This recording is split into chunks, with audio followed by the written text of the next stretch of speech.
Stages of Learning, Multiculturalism, and Assistive Technology.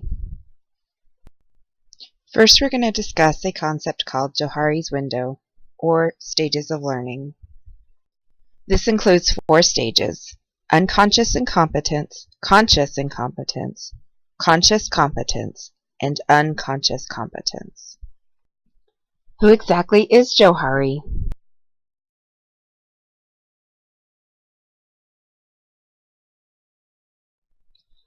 Johari is actually Joseph Luft and Harrington Ingham. They created this model in 1955. The term Johari is a combination of Joseph and Harrington. When those concepts are arranged in a quadrant, it's easy to see why it's called Johari's window. In the phase of unconscious incompetence, you do not understand or know how to do something and don't necessarily recognize the deficit.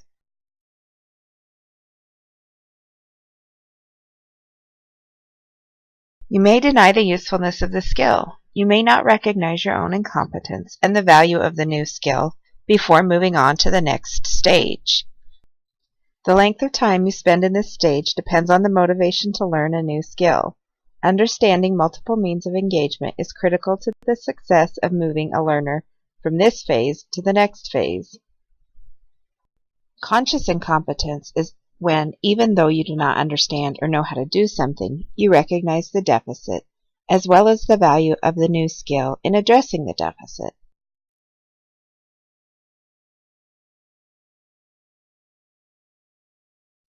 Making mistakes is integral to the learning process at this stage. Providing effective feedback and maintaining a high success rate is critical to the success of moving the learner from this phase to the next phase.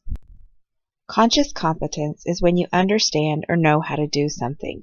However, demonstrating the skill or knowledge requires consideration.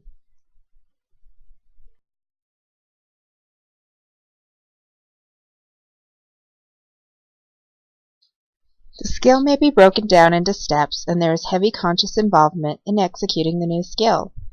Allowing for autonomy and independent problem solving is critical to the success of moving the learner from this phase to the next phase. As a result, the skill can be performed while executing another task. You can teach it to others depending on how and when it was learned. Asking the learner to demonstrate the skill in new settings is critical to keeping him or her motivated to maintain the skill or learned behavior.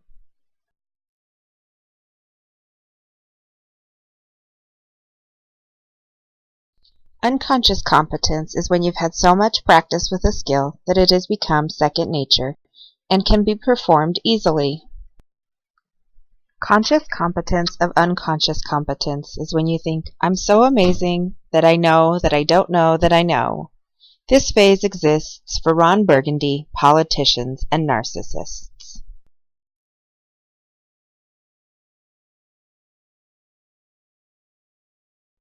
This model applies to assistive technology because students, teachers, and parents may appear resistant to using a new strategy, tool, or system. You might feel apprehensive about using a new strategy, tool, or system. Understanding a hierarchy about learning helps frame these responses. Johari's window is one of many structures. I like this model because it's simple to remember. Using this structure, you can recognize anyone's stage of learning and avoid assigning stories to their responses. This makes other people's resistance to new learning less personal and easier to process. I'm going to pause the video here, and I want you to think of a time you've tried to suggest a new idea at work or with your family or friends, but encountered resistance. Do you think you were in a different phase of learning than the other members in the group? Were you more conscious of your competence than other people in the group? What could you have done differently to help them understand the plan or the process?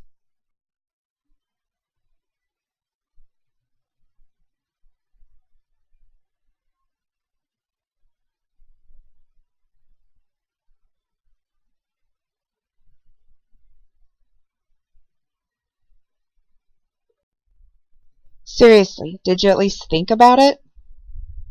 Now, take another second and think about how Johari applies to students' learning. Do you see any similarities between this model and the information presented at the beginning of the course by Richard Lavoie?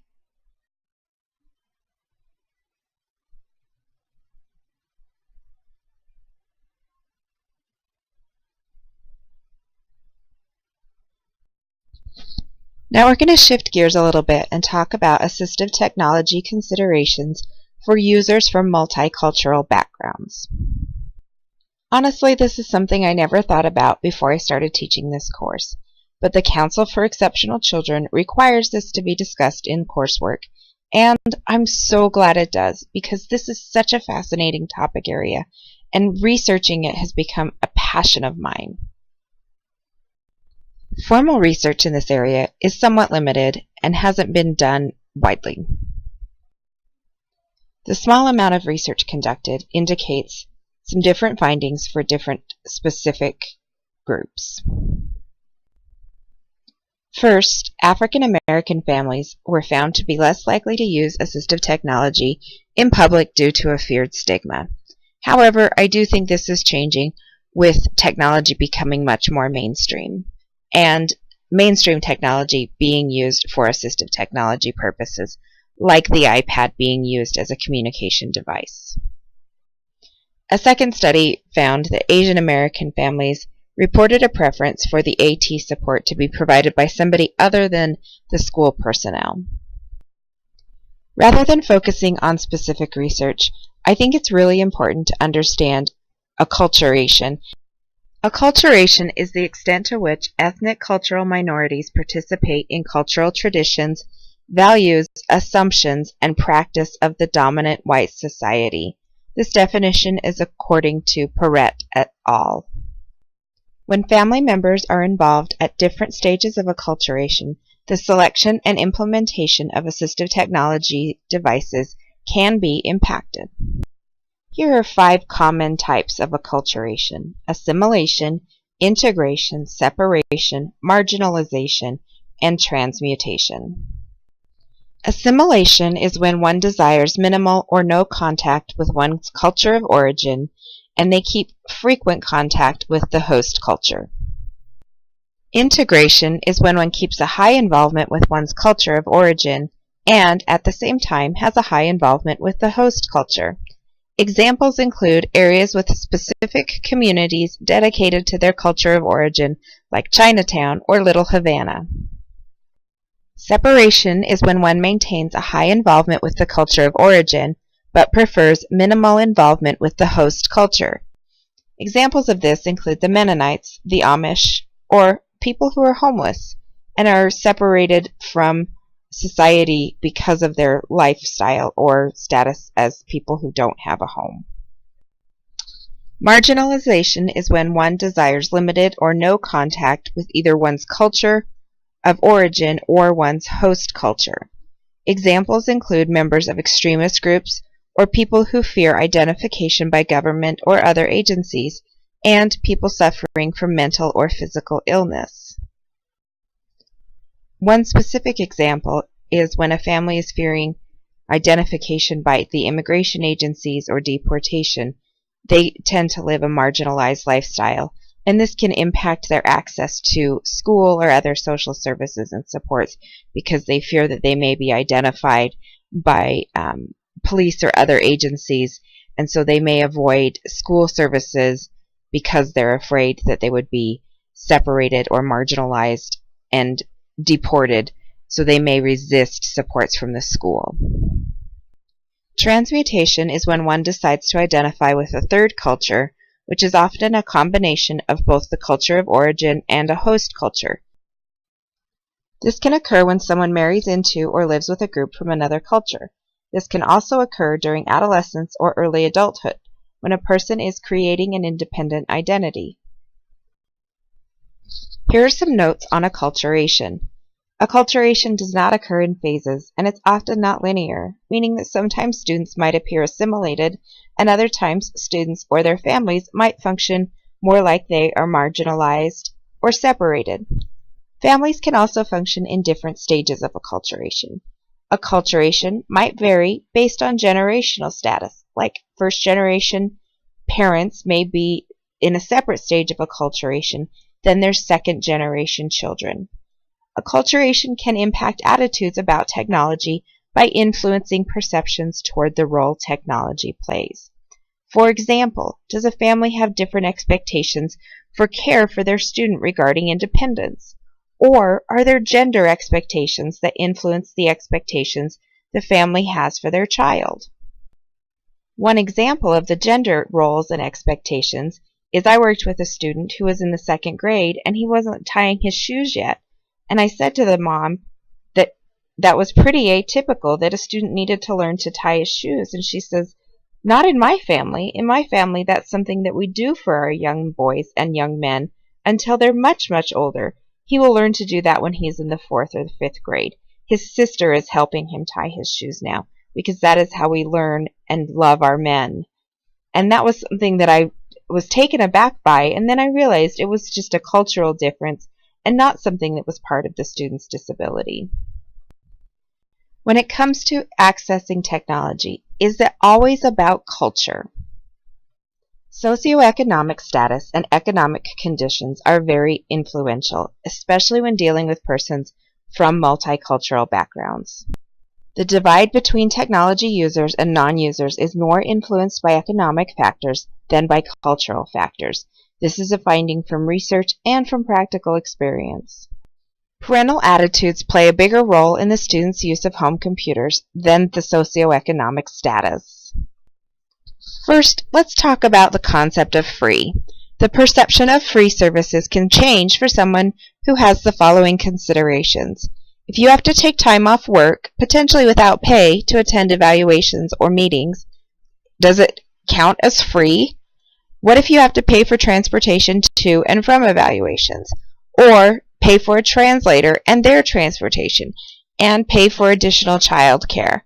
That takes the concept of a free appropriate public education and makes it a mid to high cost appropriate public education for families living in poverty. If somebody from a low SES background isn't accustomed to having technology, then having it in their home will be different from the Anglo-European norm. Parents from culturally diverse low SES backgrounds and a limited English proficient background may not want school personnel to advocate for their child with special needs. Remember when we talked about the multicultural issues, it might be an issue that they just don't want more attention because of their marginalized lifestyle. The incentive and goal of using assistive technology, such as increased independence, might clash with the cultural norms, and parents and caregivers might resist this because it's inconsistent with the assistive technology user's ethnic or cultural identity. Now I know you're thinking, great, Brady, thanks for your help. Now we know all the problems. What should we do instead? Here are some recommendations. First, recognize that the child's acculturation might differ from the family's level of acculturation, and understand those issues related to first generation and second generation families. Meet with the family members and engage them in a discussion of their child's strengths and their needs, and let you know what they're feeling about their child is important. And instead of telling them what the school is doing, provide the family with some strategies and explanations and possible outcomes, and ask them what their preference is for their child. Isn't that what you'd want somebody to do for your child? You can also ask family members to develop a plan for follow-through at home if they feel home implementation is appropriate, and ensure that a mechanism for ongoing communication with the family is in place that is sensitive to their preferences, routines, and resources. In summary, providing services to families from multicultural backgrounds requires understanding of acculturation and socioeconomic factors. One of the best skills you can bring to the table at any time is understanding that everybody is learning, and we all need to focus on the best outcome for the student. If we keep his or her needs first, then we can make some of the best decisions for the child. Thanks for the amazing work you've done this year, and good luck on the final.